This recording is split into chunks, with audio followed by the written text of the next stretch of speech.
Hi, this is a precision garage door remote that I got from the Precision Garage Door company for the PDS 800 system. But the thing is, in order to change the battery out on this, it's very difficult because the plastic on this is almost as thin as an eggshell, and it's really hard to get a dime or something in that little slot and twist the dime and get the plastic off without breaking the whole thing.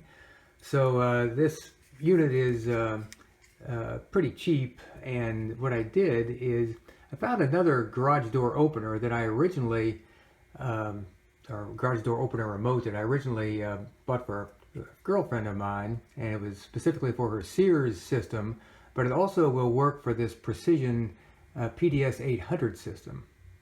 And that garage door remote is this one here. I got it on Amazon, and I'll put the link at the description on this video as well.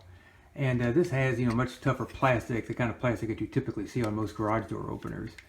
And this is the sequence I use to program this remote to my own precision door system.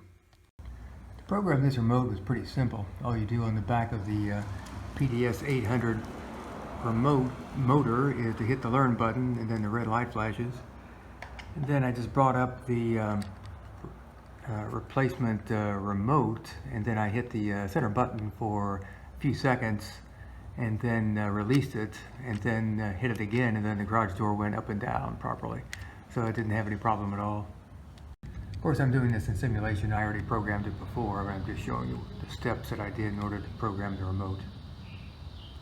The instructions for this remote indicated that you needed to hit the button on the remote a certain number of times depending upon the kind of system you're trying to connect the remote to. But I didn't see that as really much of an issue, because I just had to hit this button one time after I hit the learn button on the motor itself, and it connected properly and moved the garage door up and down.